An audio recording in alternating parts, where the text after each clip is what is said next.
ما ته د غم کړو را تر غاړې لاړې ما ته د غم کړو را تر غاړې لاړې خراړې د ډزه سره لاړې لاړې ستا د جنت د حورو څه کیسه وه ستا د جنت د حورو څه کیسه وه چې د ملا د خولې نه لاړې لاړې شعر د اقبال شاکر صاحب او دې وخت کې تاسو کتئ شئ ګرانو کتونکو چې موږ سره شهباز علي د دوبۍ نه مسافر ویلکم ټو مسافر جانان هوست راغلی دی بیمار شوی یو پروګرام موږ وچلوم هغه ته په ناڅاپي مشاعره 14مه برخه کې موږ په خیر راغلی وایو او د پښتو ژبې سره پښتو شعرونو سره ادب سره تعلق لري مینه لري او نن د عالمي ورځ د پښتو ژبې نو د هغې مناسبت سره به یو دوه شعره واورو او ما خو درته شعر یو څو شعرونه به درته شهباز بھائی وایي. السلام علیکم شهباز بھائی. وعلیکم السلام رحمت الله وبرکاته. شعر راته ډاله خاکی بھائی ډېره زیاته مننه او یو شعر وړاندې کومه ملګرو ته. اول د مسافرو دپاره بیا د ټول عوام دپاره د مسافرو دپاره د خوشحالۍ دپاره دا شعر دی. وایي خدایا جانان زما چاکلیټ کې خدایا جانان زما چاکلیټ کې او د رکیب می شوګر کې چې ځان ته نه ساتي نه. دا د مسافرو دپاره ډالۍ دی. او بل د عوامو دپاره یو شعر دی د رحمان بابا.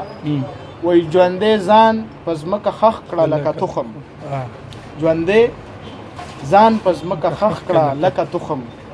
کلویي غواړي د خاورو په مقام. ډیره مننه کوم د شهباز سره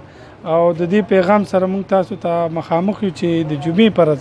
سبا نه بله ورځ که خیر انشاءالله اکه پروګرام د ټوکو ټکالو د شاعرۍ هغه پروګرام به د مخکې چلی او کیدای شي چې کیمرې ریکارډینګ هغه ذمواري ما ته حواله کړي د اوږې ملګری راغلی کیمره ورته لږه داسې مخامخ کوم نو هغه ته ډالۍ کوم چې د ارې غوندې خویونه کړه څیره ته ترخش ټوله واخلي درندې غوندې کړه خپله عیسه ایره او د سولي په شان غزار به په سر وخوري د برمې په شان به ګرځي ګیر چاپیره د زرګر ښایست باچا د مرګه تیر کو را مصوب په سیخکاریان زی تر دوبیره لکه جرنده چې د بل په خیر کې ګرځي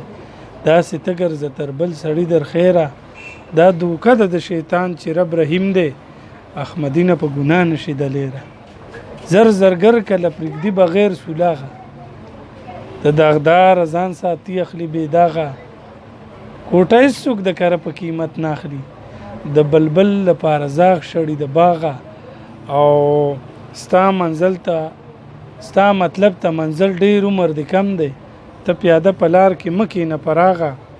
او احمدینه د عمل چراغ دی بلکه غل غدو چې بیرته تختی دی چراغه. د یو بلې ښې ویډیو پورې د تاسو نه اجازت غواړو د خپلو ملګرو شهباز علي او د زوی وسن سره اجازت غواړم د لوی الله په امان.